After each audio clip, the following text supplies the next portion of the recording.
नमस्कार. काय झालंय ना, मला दम पडत नाही आणि तुम्हालाही ऐकल्याशिवाय राहवत नाही अशी सगळी स्थिती आहे. काही माणसं असतात अशी, की अशा काही चमत्कारिक गोष्टी करत असतात. अशी काही विनोद निर्मिती करत असतात, असेही काही पाचर मारून ठेवतात, की समोरच्याचं वाटोळं झालंच पाहिजे.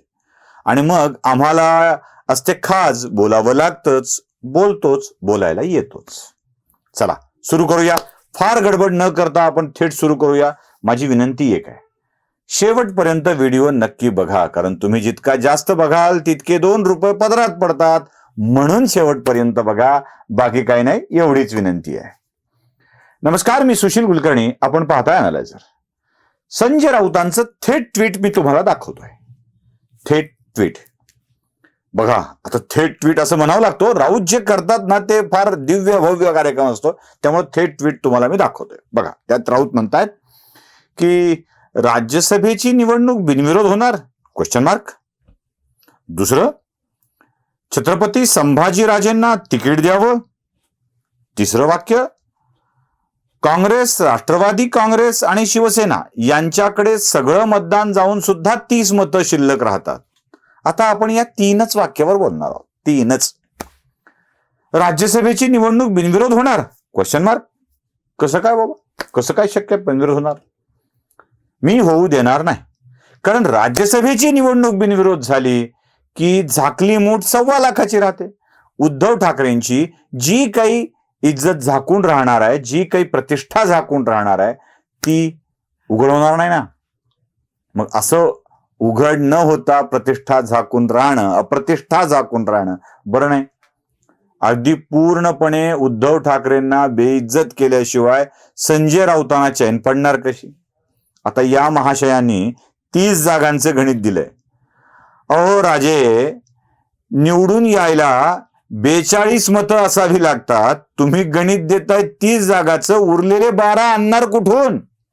तिकडे बारामतीचे 12 वाढलेत, तुमचेही निघून गेलेत. आता कोणी येणं शक्य नाही. मित्रपक्ष अशी बेगमी करून एकूण मतं होत आहेत 30. आणि हे 30 मतं जर तुम्ही कुणाला द्यायचे ठरवले तर तो निवडून येणार नाहीये, पडणार आहे. त्याच्यामुळं उगाचच उमेदवार देऊन तो तोंडावर पाडणे आणि आपल्याच नेत्यांची इज्जत घालणे, हा प्रकार करताय कशासाठी? कशासाठी करताय? म्हणजे मला तेच कळत नाही. बिनविरोध कसे होणार? मी तर व्हायला लावणार आणि मग आपल्याकडे अजून 30 मतं आहेत.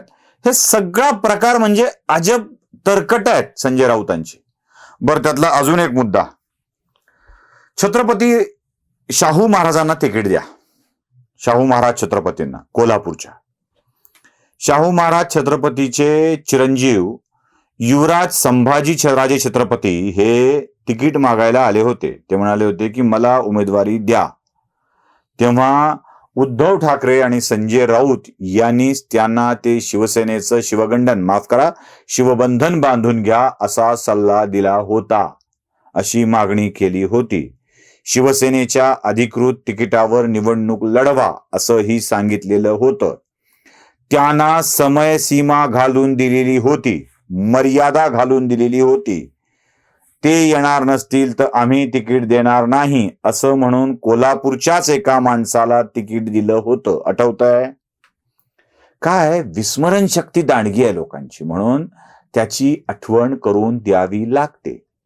या संजय राऊतांनी शिवगंडन बांधण्यासाठी युवराज छत्रपती संभाजींना आग्रह केला होता आणि त्यांनी त्याला नकार दिला, म्हणून तिकीट नाकारलं होतं.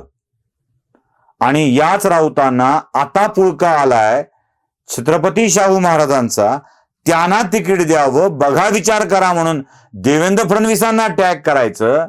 अरे कसला फालतूपणा आहे हा. म्हणजे आपल्या नेत्याला सांगायचं की निवडून येणार, बघा 30 मतदान आपल्याकडे शिल्लक आहेत, 30 मतदान आपल्याकडे शिल्लक आहेत. अहो राऊत, त्या काँग्रेसवाल्याला विचारायचं तरी, जे काही 2-3 तुमच्याकडे एक्स्ट्रा आहेत ते तुम्ही आमच्या पुढच्या उमेदवाराला देणार का बाबा? कारण त्यांची जी लंका लागली आहे ना मागच्या निवडणुकांच्या मध्ये, त्यांचाच उमेदवार पराभूत झालाय, चंद्रकांत हंडोरे अचानक पराभूत झालाय, त्यांनाच फटका बसलाय. त्यांनी ठरवलंय आता की आपलं कुणाला द्यायचं नाही बाबा, आपलं सगळं आपल्याच माणसाला टाकायचं. त्यामुळं 30चे 3 कटले, आता उरले 27. टपका रे टपका एकावर टपका असा कार्यक्रम आहे. शरद पवारांच्या गटातले कोण अजित पवारांच्याकडे जाऊन बसतील हे सांगता येत नाही. त्यामुळं किती जाणार ह्याचा प्रश्न मोठा आहे खूप. आणि राऊत साहेब, आणखी एक गोष्ट, ज्या दिवशी देवेंद्र फडणवीसांनी तुमच्याच लोकांना फोडून आपले विधान परिषदेत आणि राज्यसभेत माणसं निवडून आणली होती, त्यावेळेला एकनाथ शिंदे तुमच्याकडे होते, तुमचे माणसं फुटले नव्हते. अजित पवार तुमच्याकडे होते, त्यांचे माणसं फुटले नव्हते. तरीही देवेंद्र फडणवीसांनी 10 मतदान फोडलं होतं. माझा व्हिडिओ आहे, 10 10 10 30चं गणित घालणार बहुतेक फडणवीसांनी, हे सरकार पाडणार बहुतेक, हे म्हणलं होतं आणि ते घडलं. त्यामुळं तुमच्यात इतकी मोठी फूट आहे की ते करणं शक्य नाही. एक. दुसरं, त्याच खानदानात तिकीट देताना शिवगंडन बांधण्याचा आग्रह तुम्ही धरला होता आणि आता तुम्हाला बरा पुळका आलाय. आणि तिसरं, आठवा, जेव्हा भारतीय जनता पक्षानं युवराज छत्रपती संभाजींना जेव्हा तिकीट द्यायचं कबूल केलं, त्यांना खासदार केलं, त्यावेळेला तुमचे नेते, महाराष्ट्रातल्या राजकारणाचे अध्वर्यू, आपले काय नाव पण पटकन विसरून चाललोय आता, एवढी माणसं फुटली म्हणून नाव पण विसरू नये, चुकू नये. पण काय असतं, राजकारणाचा आणि काळाचा महिमा असतो, माणसाचा प्रभाव संपू लागला की नाव विसरतं. आदरणीय शरदचंद्रजी पवार, आता आठवलं नाव, त्या शरदचंद्र पवारांनी काय वाक्य वापरली होती? आता पेशवे छत्रपतींची नियुक्ती करू लागले. म्हणजे तुम्हाला त्यांना भाजपनं दिलं तर बघवलं नव्हतं, भाजपने दिल्यावर तुम्ही काहीतरी करणं बोलणार, आणि आता त्यांना मिळणार नाही म्हटल्यावर तुम्ही द्या म्हणणार. जी गोष्ट होणं शक्यच नाही ती द्या म्हणायला काय हरकत आहे?